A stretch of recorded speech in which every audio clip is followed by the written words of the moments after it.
आज का हमारा टॉपिक है डीसी मोटर, जो कि हमारा चैप्टर नंबर 2 है।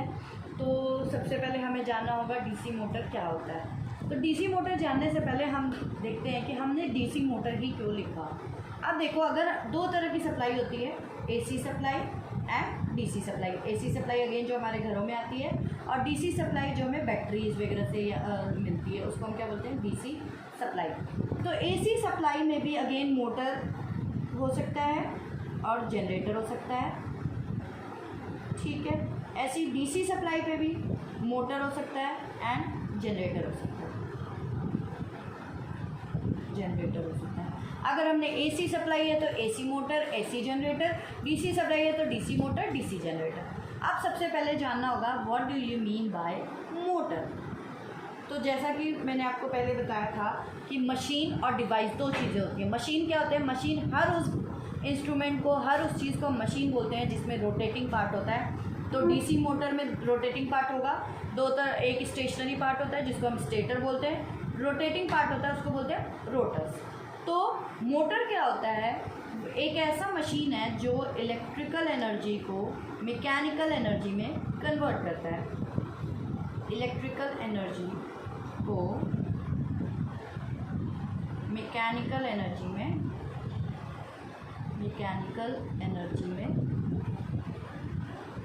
कन्वर्ट करता है। सेम ऐसी जनरेटर क्या होता है, जनरेटर एक ऐसा मशीन है जो क्या करेगा, मैकेनिकल एनर्जी को, ठीक इसका उल्टा, मैकेनिकल एनर्जी को इलेक्ट्रिकल एनर्जी में कन्वर्ट करता है। मैकेनिकल एनर्जी को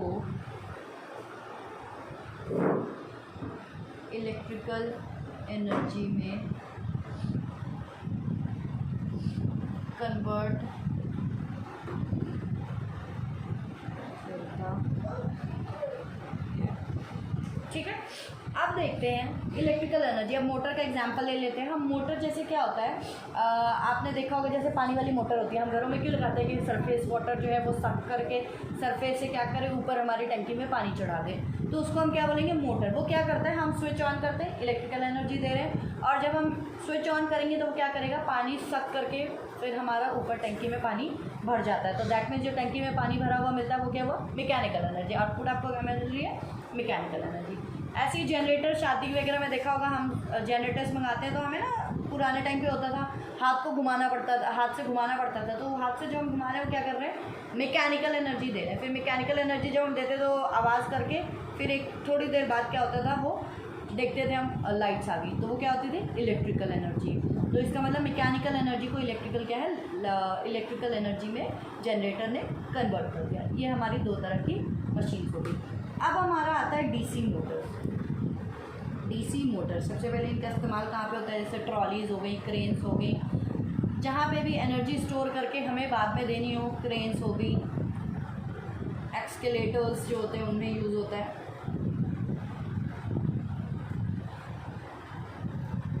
ठीक, अब हम जानते हैं क्या working principle of DC motor, जो आज का हमारा मेन टॉपिक है, working principle of DC motor. Working principle of DC motor, ठीक है। तो सबसे पहले जैसे हमने ट्रांसफार्मर पढ़ा था कि Faraday's law of electromagnetic induction principal पे काम करता है, वैसे ही डीसी मोटर किस प्रिंसिपल पे काम करता है कि जब भी किसी करंट कैरिंग कॉइल को, whenever any current carrying coil is kept in a magnetic field, जब भी किसी करंट कैरिंग कॉइल को, करंट कैरिंग मतलब जिस कंडक्टर के अंदर करंट फ्लो हो रहा है, मतलब current carrying coil, coil is basically a conductor. जब भी किसी करंट कैरिंग कॉइल को मैग्नेटिक फील्ड में रखते हैं, को मैग्नेटिक फील्ड में रखते हैं,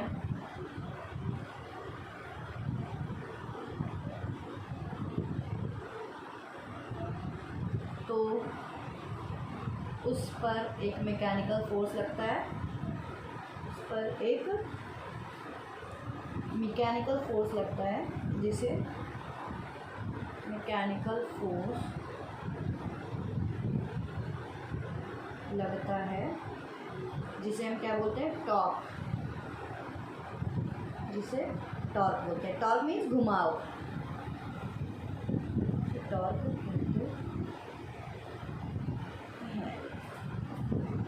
इसका मतलब ये हुआ कि जब भी आप किसी करंट कैरिंग कॉइल को, मतलब एक कॉइल है, कंडक्टर है, उसके अंदर करंट पास हो रही है, उसको जब हम क्या करेंगे, एक मैग्नेटिक फील्ड के अंदर रखेंगे तो उस पर एक क्या होगा, एक फोर्स लगेगा, मैकेनिकल फोर्स लगेगा, जिसको टॉर्क बोलते हैं। टॉर्क मतलब मोटर में उसकी वजह से घुमाव पैदा होगा, और वो घुमाव का डायरेक्शन आप फ्लेमिंग्स लेफ्ट हैंड रूल से फाइंड आउट कर सकते हो। फ्लेमिंग लेफ्ट हैंड रूल क्या बोलता है, दिस वन इज़ हमारा फ्लेमिंग्स लेफ्ट हैंड रूल। ये हमारा मैग्नेटिक फील्ड का डायरेक्शन बताता है, ये हमारी करंट की डायरेक्शन बताता है, और ये करंट में कंडक्टर की डायरेक्शन बताता है। Direction of current in conductor, magnetic field, और ये जो हमारा करंट फ्लो करेगा सर्किट के अंदर। ओके, तो अब हमारा मान लेते हैं हमें, ये हमारा नॉर्थ पोल है, ये हमारा साउथ पोल है। इसके अंदर क्या किया, ऐसे हमने एक कंडक्टर रखा जिसमें, ये हमारा नॉर्थ पोल है, ये हमारा साउथ पोल है, बीच में हमने क्या किया, एक कंडक्टर रखा है जिसके अंदर करंट पास हो रहा है। तो magnetic field as we know कि नॉर्थ से साउथ हमेशा फ्लो करती है। तो मान लो कि ये जो हमारा फील्ड वाइंडिंग है, फील्ड वाइंडिंग किसके ऊपर होता है, स्टेटर पे, अब स्टेटर पोल्स हैं ये, और ये हमारी आर्मेचर मीन्स रोटर, रोटर के ऊपर वाइंडिंग। तो जो हमारा इसके ऊपर वाइंडिंग की हुई है, हमारे स्टेटर पोल्स पे वाइंडिंग की हुई है, फील्ड वाइंडिंग। इसमें क्या होगा, जब हम करंट डीसी सप्लाई देंगे, जब हमने इनको डीसी सप्लाई दिया, इसको और क्लियर समझने के लिए, ये हमारा नॉर्थ पोल है, नॉर्थ पोल,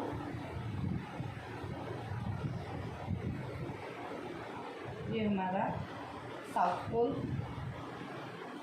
जब हम इनको डीसी सप्लाई देंगे, डीसी सप्लाई दिया हमने, ये हमारा क्या है, रोटर, रोटर पे ऐसे हमारे स्लॉट्स में कंडक्टर्स रखे हुए होते हैं।